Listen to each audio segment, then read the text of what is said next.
Hey guys, and welcome back to catamaranfreedom.com. Today we're doing it a little bit different. We're doing a boat tour, and it's going to be of a Lagoon 380 that I visited in Marbella, Spain. And to be honest, the results of this boat tour was a little bit surprising to me, and maybe it is for you as well. So watch till the end and see if you agree with me on this.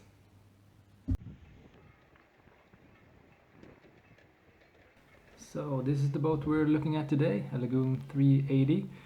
And it's one of the boats that I've been looking at buying, and so this is the first time I'm actually taking this type of boat out for a sea trial, and I did this in Marbella, Spain. And I think it's I'll try to give you a walkthrough here of what I've experienced with this boat, and it's basically a two-part thing where we first look at the boat in itself, and we just check out the random settings and what condition it is and stuff like that, and then I'll show you some pictures of running it out at sea, and let's see what you think about that. So checking the first part out here, I think you've already noticed that it's in very good condition. Like everything is basically mint. This is a 2012 Lagoon 380 charter version, and it's a really nice condition. Like everything is very well kept, and the guy who's been keeping it just did a great job of keeping it in a good condition and keeping it clean and stuff like that. And most of the stuff is, as far as he told me, is that it's been changed pretty recently. The sails are probably good for a few more years, depending on what you want to do. And as you can see here, there's like no rust. There's nothing on the connections between the furling and the actual boat. So it's in very good condition. There are, since it's a charter boat, he didn't have a lot of extra gear on it, like a lot of extra anchors and stuff like that, which I guess makes sense for a charter thing, but doesn't really make sense for me that want to travel around the world and do some more cruising. But other than that, it's a cool setup. Just looking around, like every little piece of equipment I look at looks basically brand new, which I think is cool. So I'm just gonna step on top of here, and I'm just gonna show you the small parts or the details which I looked at, and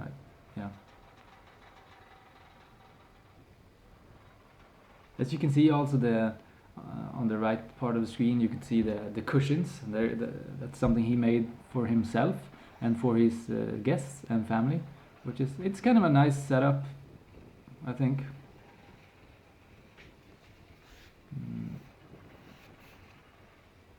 Yeah, also I'm sorry for the bad images here. It wasn't really meant for YouTube. It was mainly meant for me and my friend to have it as a kind of a information stuff, so when we compare boats later, we can check out, what was the Lagoon like?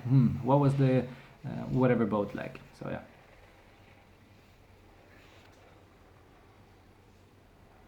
And I kind of like the setup here with all the lines going all the way back to the cockpit, which means you could probably do a pretty decent job shorthanding or solo sailing this boat.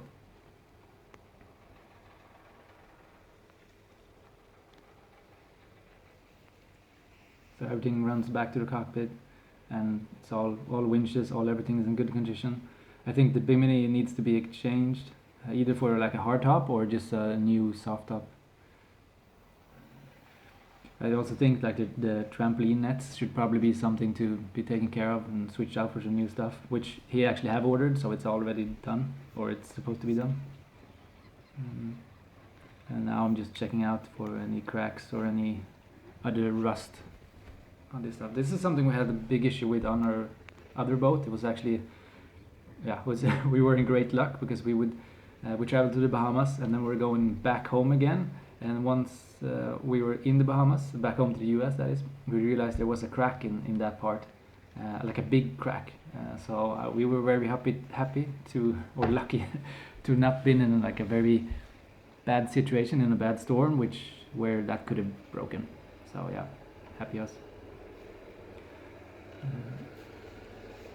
So what I do when I check boats is that I look for, obviously the the obvious parts of the boat, like you need to check the rigging, the running rigging, standing rigging, and stuff like that. But I also like to take a look at the angles which most people don't look at. So I want to make sure like the seller isn't just polishing up the stuff where everybody will be looking. I just want to make sure like it's actually a well kept boat, not only something that's polished up for the viewers.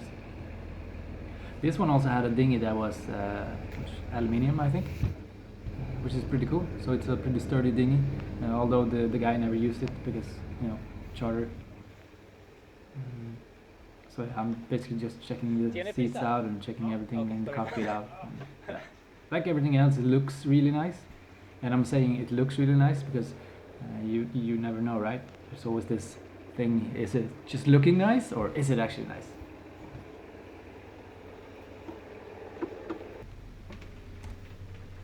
So let's check out the inside, which I think it's totally fine. It's pretty airy. There's a lot of space in here, and I mean he's put some kind of chartering stuff there. You can see the coffee maker and some kind of fridge on top of there, which I don't think is optimal. Having too much weight too high, of course, offsets the balance. But other than that, it's a somewhat nice kind of place, and the electrical setup is not much to care about. It looks okay. So if we continue down the hulls and look aft, we could see that there's a main bedroom, which is also nothing particular. There's a lot of space, there's a lot of room in this boat, and like there's one berth in the aft, and then there's this head, and then there's one berth in the front, and that's basically it. There's nothing special or fancy or anything, and as everything else on this boat, it's in good condition, but it's not super exciting. So this is the one hull. The other hull is exactly the same, and there's an escape hatch under the stairs over there. So this guy used this boat for himself mainly, but he also would take his family out. So I guess this was kind of a way to finance it, which is kind of he had his own charter company, so he would bring his family out, and then he would get the money to pay for the boat by chartering it. So kind of a nice deal to do. So we're finally on our way out of the marina, and this is Marbella, and today there wasn't much wind, so we would just take it out for motoring and check that out. And some things that I found interesting is that it's not a new thing, but it's a very slow boat. I mean, it's incredibly slow. It's slow in reaction. It's slow in like the speed you would get out of the engines, and it just doesn't really feel like a fun boat. Like the other ones I've tried, it's different. But the Lagoon 380 was, for me, a little bit too slow. I mean, I love the interior and that's what it's known for, but it's just a little bit too slow. But this boat you can see here, I think it's very interesting. I don't know, couldn't really see what it was, but if you have any idea, just hit a comment below and tell me what that is. I think it's a beautiful looking boat, and that would be interesting to see more of that one. Thanks for checking in with me today, and if you found this video useful, please hit the like button, and I'll see you next time. Take care.